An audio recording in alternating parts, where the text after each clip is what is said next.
Welcome back to Digital Leap, the podcast where we help businesses and societies leap into a digitally superior future. I'm honored to introduce our esteemed guest today, Heidi Messer, a distinguished entrepreneur and investor renowned for her pivotal roles in founding global businesses, including Linkshare and Collective.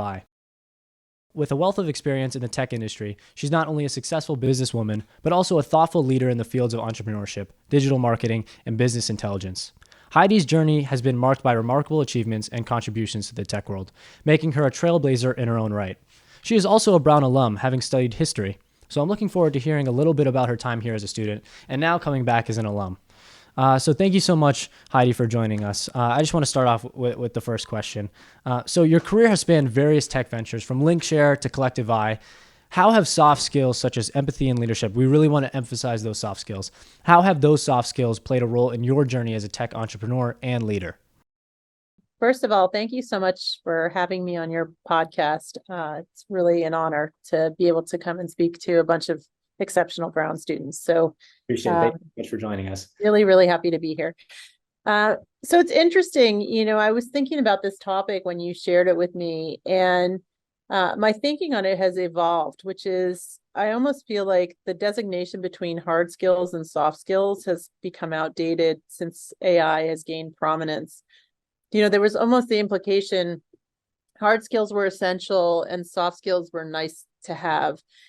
And what you're seeing now in the world where computers are getting more and more capable of replicating human intelligence in what we traditionally called hard skills, skills that were repetitive, higher level analytical thinking, skills that required large volumes of data analysis to reach conclusions. Those were all considered hard skills. And the soft skills were, the skills that it was nice if you could be empathetic. It was nice if you were kind. If it was nice, if you could be an inspiring leader. But the hard skills were the ones that everyone said, you had to focus on. I think the better thing to call them as a group is skills. Just take away the hard and soft and say, I don't know anyone who can run a company today without some basic leadership skills, right? Things are moving so fast. How do I get people to say, believe in a mission? How do I get them when they come to the company, be willing to work harder than they ever thought they could work before? Because the market is moving so quickly, it's so competitive. How when hard things happen, right? And they happen in every single startup, in every single business, not even startups, I would say businesses, governments, whatever. How do I get people to the place where they feel safe and they feel like they can get through the tough times, or we can implement a plan? And in the good times, how can we make sure that we're all doing the right thing, even, when you have the chance to do an easier route? So I think leadership is something that's just an essential skill now, whether you call it hard or soft, you have to have it. And then, take empathy. I think what we're finding, at least one of the areas that we specialize in, is we help sales organizations. Salespeople, I've never seen a successful salesperson who wasn't extraordinarily empathetic. And I think in many ways, the emphasis that companies had on hard skills was to diminish empathy as a value. And so a lot of it got lost, which is why you see so many people struggling to sell in competitive environments. Because if you can't put yourself in someone else's shoes, it's very hard for them to trust you and to buy from you. So for me, I think those skills, I probably didn't value them in the way that I should have in light of what we're seeing now, which is that they're so important. But I think when I look back and when I look forward, those are the skills that make the difference between a good entrepreneur and a great entrepreneur. So I think I would like to add on top of it, and I would actually like to put a question as well. That you spoke that you basically spoke about how the difference between a good entrepreneur and an exceptionally good entrepreneur is basically the skills like leadership and empathy they possess, right?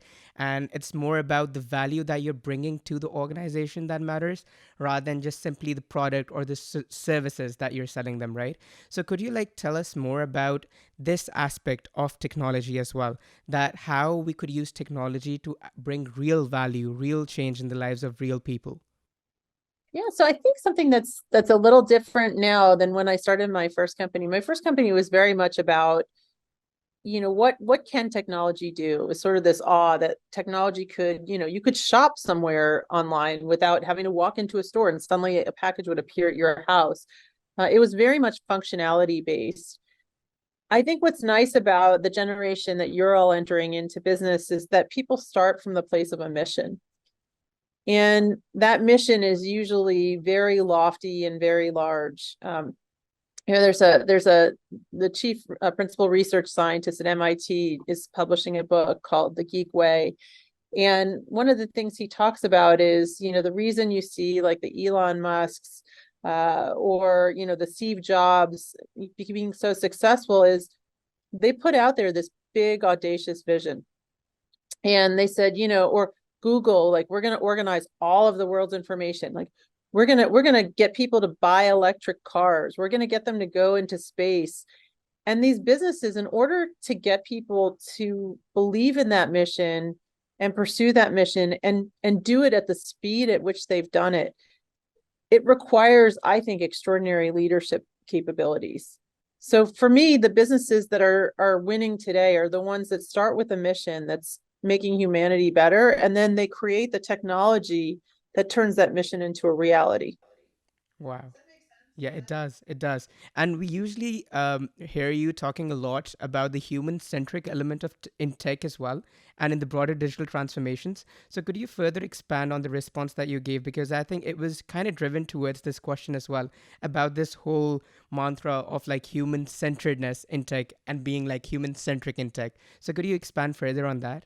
Yeah, maybe I'll give you an example. Maybe that would be a good way of eliminating it. So my current venture is called Collective Eye. It's actually short for collective intelligence. And the idea behind it, or the mission behind it, was how can we use artificial intelligence to identify ways that we can increase prosperity for people and companies? So where are places that we can help equitably distribute opportunity that AI surfaces and then enable people to take advantage of it?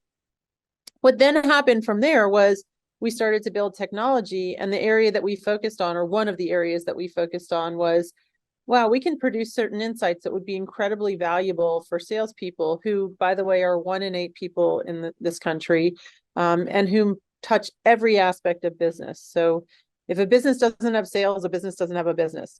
Yeah. We created the technology for those people that was designed with that original mission in mind. And then we had to combine that mission with the actual operational execution of how people make sales. And that required understanding and having an empathy for the customer. So the human centric, we had to say, okay, we have this lofty mission, we have this technological capability. Now, how can we translate it into a way that actual humans can consume it, absorb it, and benefit from it? I think that's where the point of your question is. Yeah. If we don't look at the humans, right? Like, there's all sorts of things we can create. Uh-huh. We don't understand how the humans are going to use it and benefit from it. It's just something, it's a science project, right? True. So That is so true. we really had to like get into the psychology. There's a lot of things people were doing that was against their own self-interest. There's a lot of policies and processes that were in place that were just there for legacy reasons, like tradition. How could we get people to transform and change their behavior by understanding what their behavior actually was? True. Thank you. Yeah, and I really love the way that you soft skills kind of, I mean, you said we should be using skills instead of soft skills and hard skills, but how soft skills kind of bridge that divide between the technology that we're producing and the human itself. So it kind of, forms that bridge that we're, emphasizing so much on. So I think that kind of ties into my next question, your venture in Collective Eye. So after you founded Linkshare, you co-founded Collective Eye. What inspired you to venture into this new endeavor, and what do you feel Collective Eye has contributed to the most in the tech landscape? I know you touched a little bit on that, but I would love to hear it again. I think, one of the things that was pretty thrilling about creating Linkshare was we did create a tremendous amount of opportunity for people. So I would imagine that a lot of people who are listening to this podcast have been affiliates, right? They've built a website, they put up links, and they were able to get paid for those links. That profession did not exist before Linkshare. That's a pretty cool impact to have on the world, right? Like you gave opportunity to people in ways that freed them from having to be tethered from institutions like big corporations, right? If they had a passion or an interest they wanted to follow. I think it was some of the similar feelings that drove us into Collective Eye because, when we looked and said, the thing that's most important to companies is the most devalued, right? Like I one time went to look and said, can I find a positive portrayal of a salesperson in the media? Interesting. Ooh. Couldn't find one. I literally, we had an intern working on it all summer. I said, find me one positive portrayal. It was The Office, it was Tommy Boy, you could go through everybody, making fun of salespeople.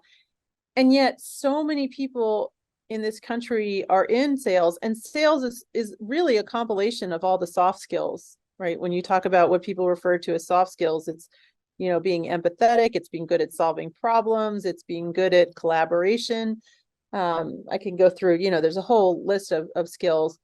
So much so they didn't even call salespeople as a professionals. They'd say a sales rep, right? No one said, imagine if you called someone like a legal rep, a medical rep. Like I'd be like, I wouldn't go to that person that, cure me or represent me in a case. So it was devalued so much, but yet so much of our economy depended on this group of people being successful and being able to achieve their goals. So when we dug into it, what we realized is that there were a couple of reasons why people were devaluing it. One was these people were operating entirely without data, right? So like imagine a doctor that couldn't have an MRI machine or a CAT scan, and they were trying to diagnose you just by looking at you. That was what salespeople were using to figure out how to spend their time. Second thing is none of their activities were transparent to anyone. So you couldn't see the skills. So people thought it was sheer luck, right? That they were just looking into it, or trickery.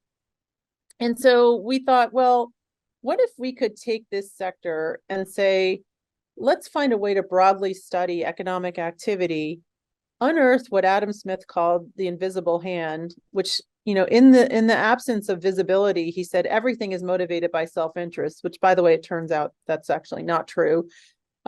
Use artificial intelligence to study data that was being collected in the cloud and understand it, and then give that back to the people who could then actually make the highest use of it. So that's what led us to Collective Eye. Right. So you spoke about artificial intelligence and how you're using artificial intelligence in order to further enrich CRMs, right? And which actually help organizations and maybe big tech ventures to increase their sales, monitor their sales. So my question is that usually when we hear about CRMs or like HCMs or ERP modules, right, we think that, oh, we've seen them a lot, but then we also do realize that there is a huge scope as far as the cutting edge digital technologies go, like AI, artificial intelligence, data science, getting rid of those data silos and stuff like that. So could you further expand on the scope that these cutting edge digital technologies bring into these systems like CRM, like HCM, or maybe ERP systems? Quick tweak to what you said, which is we're creating intelligence not designed to enrich those systems. We're creating intelligence to enrich the people who use those systems. Interesting. It's a little bit different, and it's a nuance, but it's pretty important because most of the systems that you just rattled off, I would call them they're dumb systems, meaning people input things and get very little out of them. Yeah. So the people who use them, like a database, never made you smarter. Mhm. Right. It's just a repository. Think of it like, a safe deposit box where you just kept making, contributions to it. Same with ERP. These systems didn't have any intelligence built into them. They're not analytical. They're literally repositories to hold data of history. They're archives is a better way of saying. Yeah, true. And what the problem with that is that the work for humans then became taking those archives, analyzing them, drawing conclusions that would help improve actions. Mhm. Well, it turns out the work I just described sometimes would be like 70% of a job. Like literally just figuring out what's going on, extracting data, validating if the data is real. Like One of the problems with CRM, for example, is nobody believes the data in it. It's very poor quality. Yeah. And so it makes it very hard to adapt and operate in an agile fashion, because you're always trying to figure out, either you're using process to eliminate mistakes, meaning like just do things this one way over and over again, or you're guessing, or you're losing time because it Yeah. takes you so long to generate a valid insight. So the cool thing about AI is it gets rid of all those problems. Right? Like think about generative AI. You just feed data into systems. So you feed data into collective eye from some of the systems you identified, CRM, ERP, email, calendar, and then it spits out intelligence. And it gives it to that user at the moment that they need it. So instead of making that mistake that was avoidable, it's like as if they had an army of MBAs and analysts that were giving them insights and telling them how to act. Interesting. Yeah. So that ties a little bit into my next question, and thank you for answering that. So in addition to your entrepreneurial ventures, you've involved in angel investing in startups like Spire and Lifebooker. What do you look for when evaluating early stage tech companies for investment, and how have those soft skills, those skills, namely innovation and creativity combined with empathy, played into this perspective of looking at startups? So I have a view that, and you've probably heard this adage, a great founder can overcome a bad business idea, but a bad founder can't overcome either a bad business idea or make a good business idea a reality. That's actually true. Wow. So for me, the first thing when I look at, we call them soft skills, but I would say, do I think this person is resilient? Do I think this person is thoughtful? What motivates them? So take, for example, Spire, the CEO is a guy named Peter Platzer. I mean, if you met him, you literally would be like, okay, I'm going to go on a rocket ship tomorrow and we're going to the moon together. I mean, he's just incredibly charismatic, incredibly smart, incredibly thoughtful. His wife is his co-founder, Teresa Condor, and she's also amazing. She runs their sales. And so when I met the two of them, I was like, okay, these two together, whatever challenges, if they pick the wrong business model, they'll fix it. If they, have a problem, they'll overcome it. They're resilient, they're smart. I could see the sales skills that were there, which, as I said before, those embody lots of soft skills. And by the way, I'll tell you, I've never met a great entrepreneur who wasn't also a great salesperson. I think it's great to have like immense technical knowledge, but really, the people who can't convey and sell a business idea, but can build it, almost always find a co-founder. They need one, because if they can't convey and articulate the excitement behind the idea, and you'll see this in company after company, Steve Wozniak and Steve Jobs, right? Like Steve Wozniak did a lot of the behind the scene things, but Steve Jobs was able to communicate the value and have the charisma to get other people to believe in that vision. So when I look at investing in startup ventures, the first thing is the people. Wow, very interesting. I actually find that point really fascinating. So many times when we're thinking about investing, we're looking at the technicalities of a company. But I find that fascinating that you really emphasize the human management side of it. And I think that's really what we're trying to talk about here is as we move forward into the digital future, the importance of the human model in everything that we're talking about, from business management to technological development. So I find that point really fascinating. And thank you so much for your insight as well, especially from an angel investor. That's very vital. And I wanted to break away. We have a segment that I wanted to introduce to you called Chai Time. So if you have a cup of coffee or a cup of tea, we'd love for you to join us. Water, is that okay? Yeah, that's sure. Perfect. So we're just gonna break away and have some conversation with chai. So we are chai lovers. Chai tea. Yeah. We wish you could join us in person because we would definitely make sure. Next time for sure. Next time, hopefully in the future, next time you visit campus, you can Is that visit real us. chai tea or is Yeah, that like It this is is. actually real chai tea, and the thing about chai is that it always cheers me up. So if whenever I'm in a bad mood or I have like studies or like I have exams coming up, if someone brings me good chai, I'm always so happy.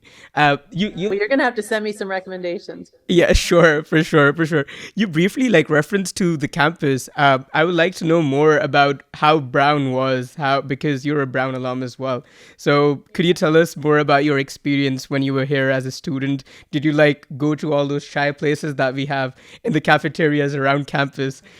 A bit about your I don't student think we had life. chai places when I was Really? there. Oh. I spent a lot of time, I want to say in the underground, and then there's also like a cafe that's at the top where you that overlooks the quad.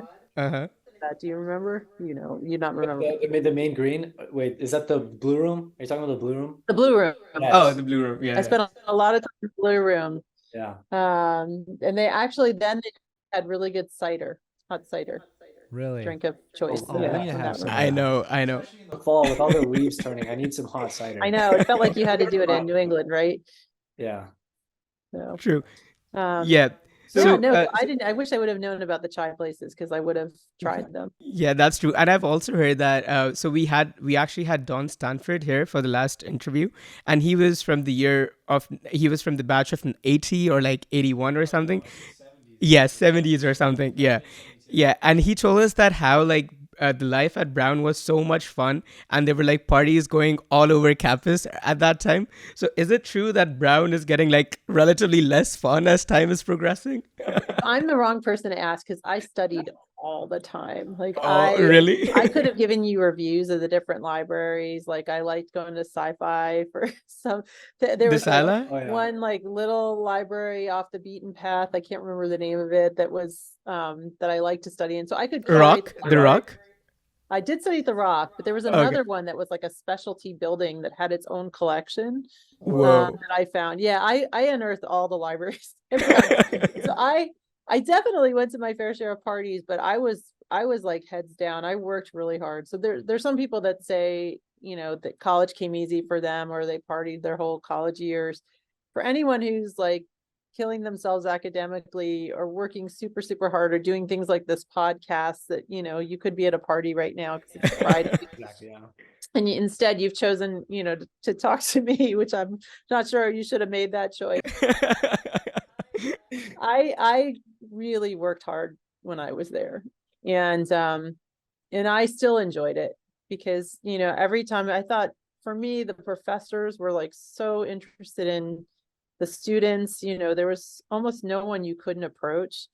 That was a unique experience for me. My high school was a little more challenging in that way. It was a little more hierarchical and, popularity and all that stuff. Like none of that mattered at Brown. I went to Harvard Law School. Like it was just terrible. Like the teachers could care less about the kids. And so Go like Brown, go Bruno. yeah, this like this version, this moment where everybody just seemed focused on the right things. And if you loved partying, you focused on partying. And if you wanted to study, you studied. And, nobody really paid that much attention to what other people were or judged people for doing things that Oh were yeah, different. that's like the best part about Brown because like Brown offers you everything and it doesn't judge. That's the best part ever. I think I That's a love gift. what you touched on and the duality of you and Don Stanford's take on this. It really goes to show that at Brown you can put as much effort into your classes as you want or put as little effort into your classes as you want. So honestly, I align a bit more with you. I pretty much live in the library. It's my second home.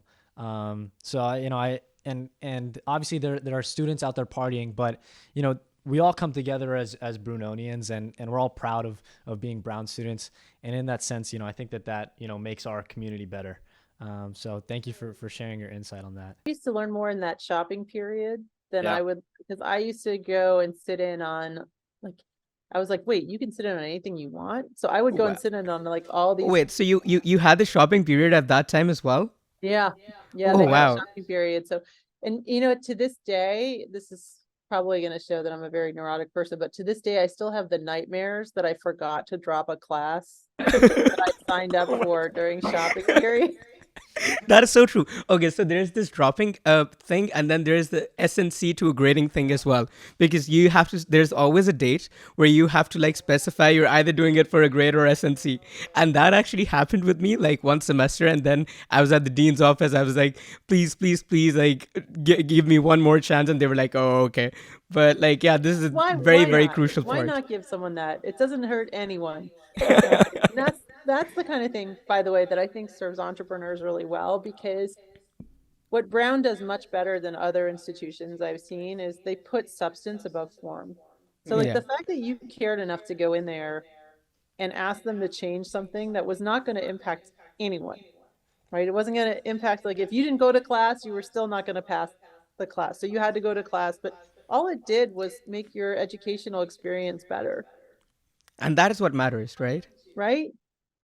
That's true. And that's how entrepreneurs have to operate. I have to look at the substance. If I just hold, if I'm just a rules enforcer, I'm not an entrepreneur. I'm not a leader. So Interesting. Interesting cake. Yeah. Thank you so much for engaging with us in some personal convo over chai. As a tech entrepreneur and leader, how have you navigated the ever-evolving digital marketing and advertising landscape? So kind of that digital transformation over decades, especially recently as we go into AI with what Collective Eye has been doing. So what strategies have been crucial in staying relevant and competitive in this dynamic field? So there's a great researcher, maybe you've studied her. Her name is Carol Dweck. She's out of Stanford.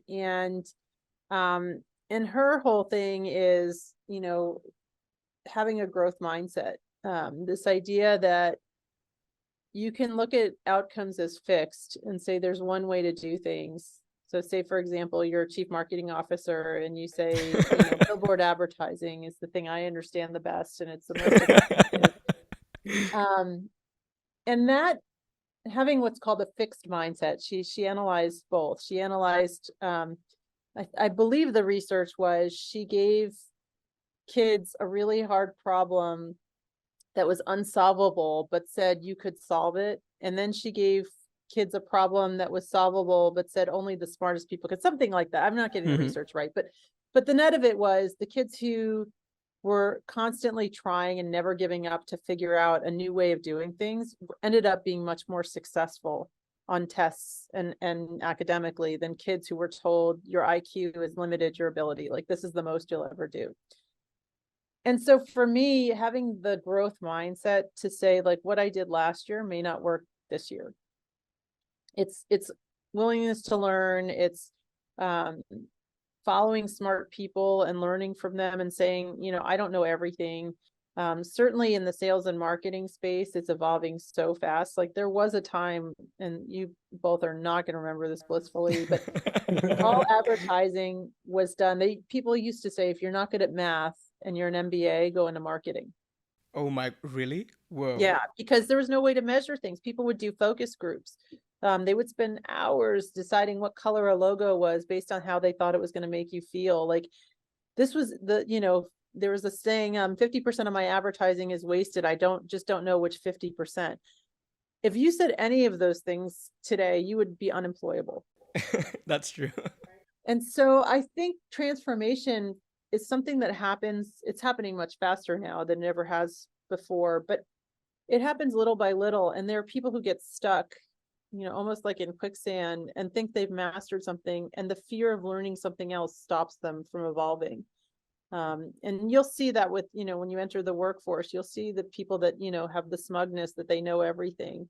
And those people will generally get outrun by people who are looking to find new things and better ways of doing stuff. So for me, that's what I try to do, is not have my mindset fixed, and perhaps to a fault in terms of trying new things, but constantly evolve my own thinking and challenge it. That's true. Thank you. I know we're running out of time. I would like to ask one last question. Many of the aspiring technopreneurs, entrepreneurs in tech who are like looking forward to launching their own startups and digital native startups are watching this podcast. So what suggestion or what advice would you like to give them? Well, first of all, I admire you. Anyone who has the guts to start a company, I think, is insane, present company included. So I would say have courage to do it. I also would say temper that courage with making sure you have the right idea. I think a lot of people who want to start something feel pressure to do it immediately. And at least for myself, I had some experiences I had to have. I went to law school. I practiced corporate law for 2 years. And then I went and became an entrepreneur. And those experiences were very seminal in helping me acquire the skills I needed. So know what you don't know, learn from who you can learn from, have courage, and then understand that a lot more is gonna go wrong than it's gonna go right. Mhm. Thank you so much. Wow. Thank you both so much. It was really nice talking to both of you. It was really nice to meet you. And anytime you're back on campus, please let us know. We'd love to meet you in person. Yeah. And maybe, always do And maybe study together at libraries, right? right? Why not? Thank you for joining us on Digital Leap. Don't forget to check us out on YouTube, podcast platforms, and LinkedIn. And share this podcast with your friends and colleagues. Stay tuned for more episodes every Wednesday where we continue to bridge the technological divides and foster inclusivity among diverse communities. Until next time.